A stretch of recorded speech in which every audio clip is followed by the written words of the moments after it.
কিছু সময় পর নিজেই নেমে আসে। নিজের ঘরে বন্ধ দরজার সামনে ফারহান দাঁড়িয়ে আছে। ভেতরে যেতে স্তব্ধবোধ হচ্ছে।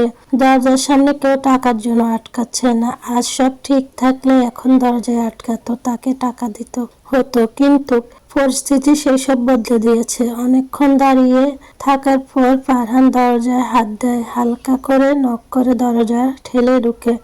ইশরাত ঘুমটার ভিতর থেকে কান খাড়া করে আছে। দরজার নক করা এবং হালকা শব্দ হওয়াতে নড়ে চড়ে বসে। মুখস্থ কথাগুলো আবারও রিপিট করে। তার ইচ্ছের বিরুদ্ধে তাকে জোর করে এখানে রেখে যাওয়া হয়েছে।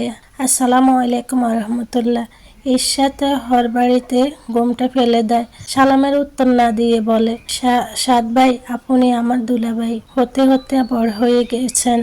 আপনার কথা মনে পড়লে আমার কেমন দুলাভাই দুলাভাই ফিল আসে। তাছাড়া আপনি আমার টিচারও, তাই এমন কিছু করবেন না যাতে আপনার ক্যারেক্টারে আঙুল ওঠে। ফারহান হতভম্ব থতমত খাওয়া দৃষ্টিতে তাকিয়ে আছে। তাকে এখন বাচ্চার মতোই লাগছে। এত মিষ্টি করে সালাম করল, তার জবাব তো নাই, বরং স্বামীর অপেক্ষা না করে নিজেই ঘোমটা তুলে বসে আছে। লাজ শরম ভুলে কেমন মুখের উপর কথা বলছে। এবার সরাসরি তার চরিত্রে আঙুল তুলছে। এ কি আদৌ তার বউ? সে কি আসলে কয়েক ঘন্টা আগে কি বিয়ে করেছে? ইশরাত ইনোসেন্ট ফেস করে ঠোঁট উঠলে ফারহান নওশাদের দিকে তাকিয়ে আছে। তাকে দেখে এই মুহূর্তে মনে হবে পৃথিবীর তার মতো সাদাসিধে বোলাবালা মেয়ে আর দ্বিতীয় নেই।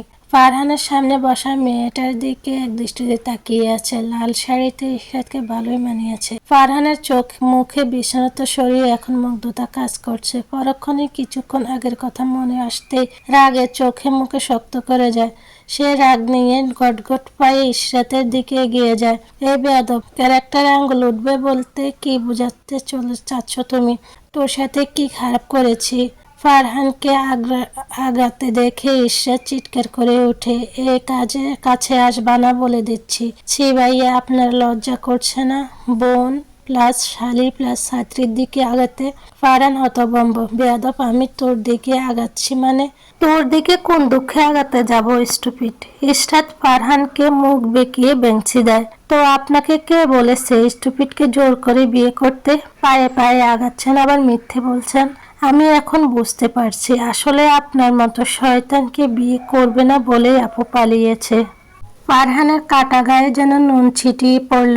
তোর সাহস তো কম না, আমার বউ বাগিয়ে দিয়ে আবার বড় বড় কথা বলছিস, অন্যায় করে গলাবাজি করছিস। আপনার শরম করেনি শালিকে বিয়ে করতে?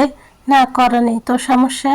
এই, আপনার কি মনে হয় আমি আপনার শয়তানি বুঝি না? আফু পালিয়েছে তাই শাস্তি দিতে আমাকে বিয়ে করেছেন।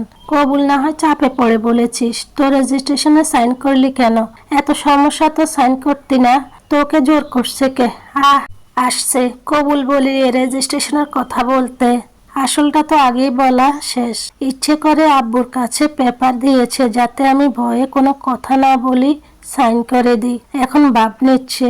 যত ভাবই নেন না কেন, আমি কিন্তু আপনাকে বর মানি না, বর বলবো না। আপনি আমার দুলাভাই হন।